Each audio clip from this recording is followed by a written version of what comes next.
Hello there! Hope that you're all excited.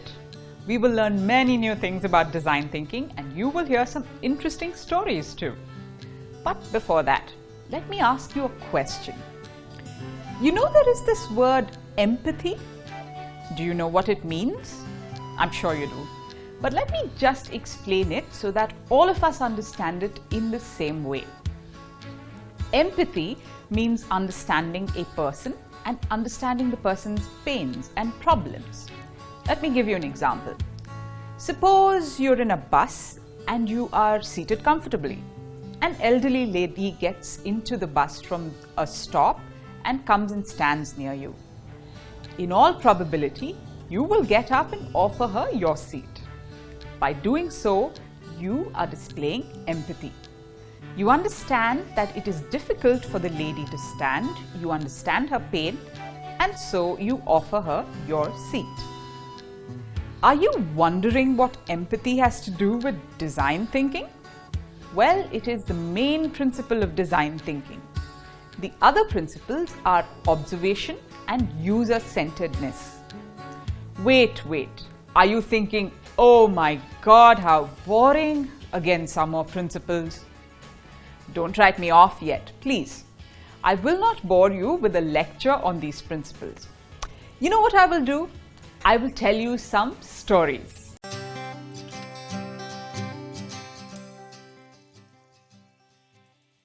So here is the first story. It is the year 2001 and the month is October. A new product is launched and the world is taken by surprise. The product is something that fits into your pocket and is set to change the way people store and play music. Can you guess what this product could be? I'm sure you would have guessed. Yes, it is the iPod. It has 50 GB of storage and was the size of the tape that went into a Walkman.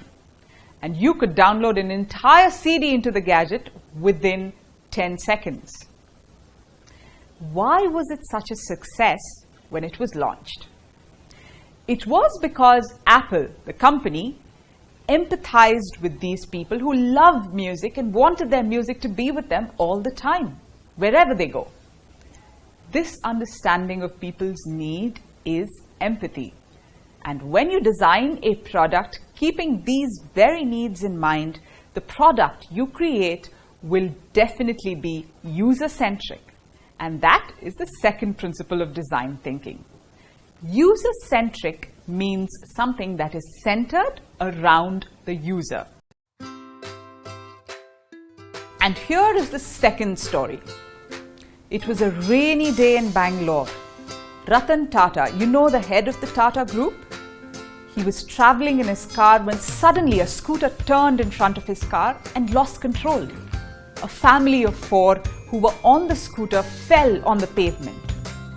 Nobody got hurt, but this incident led Ratan Tata to think of making road travel safer for Indian families. And this is how the idea for the nano car was born. So, guys, can you all identify the principle of design thinking in this story? Yes, empathy, user-centeredness. And here is the third principle now. Observation. These very principles brought to the Indian roads a small car called Nano that was affordable for the scooter-owning family.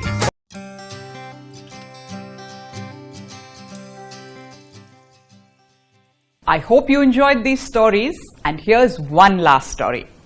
And for this story, let us travel to Kenya in Africa because the story is set there. This is the story of Richard Turere.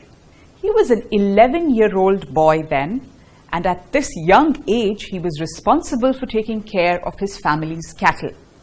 But very often, lions from the neighboring grasslands would attack the cattle. One day, a small observation led him to design a solution for this problem. He had observed that lions were afraid of approaching the farm when someone was carrying a flashlight. You know, a torch. He used this observation to design a light.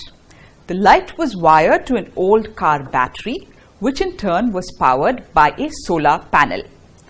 This light flickered on and off and tricked the lions into believing that someone was moving around with a flashlight. So see, what a simple thing such an observation can do. It can spark creativity and innovation in a young boy. So here is the lesson for us. Let's agree to empathize and observe at all times, wherever we are. Who knows, we too may come up with a solution to some problem someday. And with that, I wind up for today.